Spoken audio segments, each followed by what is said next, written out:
আসসালামু আলাইকুম everyone, welcome back to my another video. আজকে আমি থাই স্যুপ রান্না করব ম্যাগি থাই স্যুপের প্যাকেট দিয়ে।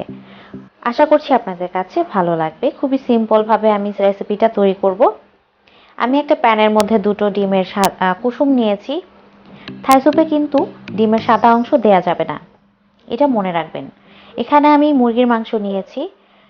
আপনারা আপনাদের পরিমাণ মতো নিয়ে নেবেন মুরগির মাংসটা, তবে হাড় ছাড়া নিতে হবে। এখন আমি 3-4 টুকরো আদা দিয়ে দিচ্ছি। আপনারা চাইলে থাই যে আদাটা পাওয়া যায় সেটাও দিয়ে নিতে পারেন, তবে হাতের কাছে না পেলে এই ধরনের আমাদের দেশীয় আদা দিতে পারেন। আমি এখানে কিছু কাঁচামরিচ দিয়ে দিচ্ছি টমেটো সস। আমি নর্মাল যে টমেটো সস পাওয়া যায় সেটাই দিচ্ছি। আর দিয়ে দিব ইম্পর্টেন্ট একটা ইনগ্রেডিয়েন্টস থাই স্যুপের, এটা হচ্ছে চায়না গ্রাস। এটা অ্যাভেলেবেল পাওয়া যায়, চাইলে আপনারা কিন্তু নিজেরাও গাছ লাগিয়ে নিতে পারেন। আমি এখন 2.5 কাপ পরিমাণে পানি দিয়ে দিব।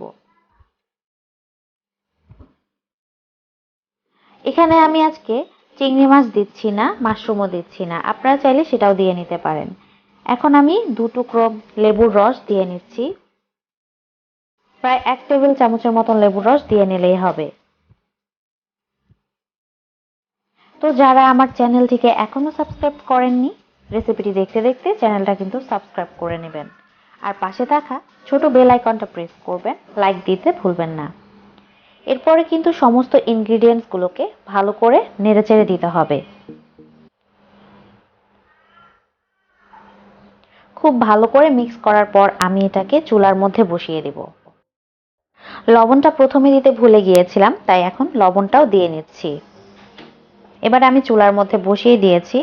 চুলার ভেতরে বসানোর পর আবারও একটু নেড়েচেড়ে আমি এখন ম্যাগি যে স্যুপের প্যাকেটটা আছে সেটাও এখানে অ্যাড করে দিব।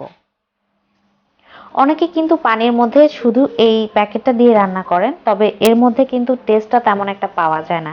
তো আমি যেভাবে রান্না করছি এভাবে যদি রান্না করে দেখেন, খেতে কিন্তু একেবারেই পারফেক্ট রেস্টুরেন্টের মতন লাগবে। তো এটাকে আমি একদিক দিয়ে নাড়ছি আর আরেক দিক দিয়ে ঠেলে নিচ্ছি। অল্প অল্প করে ঢালতে হবে। তো প্রায় 5 মিনিট পরে এটা মোটামুটি হয়ে এসেছে। আমি এখানে কোনো কর্নফ্লাওয়ার ব্যবহার করব না। আর থাই স্যুপ কিন্তু অল্প আঁচে রান্না করতে হয়, আর না হলে কিন্তু থাই স্যুপ ফেটে যাওয়ার সম্ভাবনা থাকে। আর আমি কিন্তু এর মধ্যে একটু চিনিও দিয়ে নিয়েছিলাম। তো দেখতে পাচ্ছেন আমার স্যুপটা কিন্তু তৈরি হয়ে গেছে। মজাদার ঝটপট ম্যাগি থাই স্যুপ। আশা করছি আপনাদের কাছে ভালো লেগেছে। ভালো লাগলে অবশ্যই লাইক দিয়ে দিবেন আর অবশ্যই আমার চ্যানেলের সাথেই থাকবেন।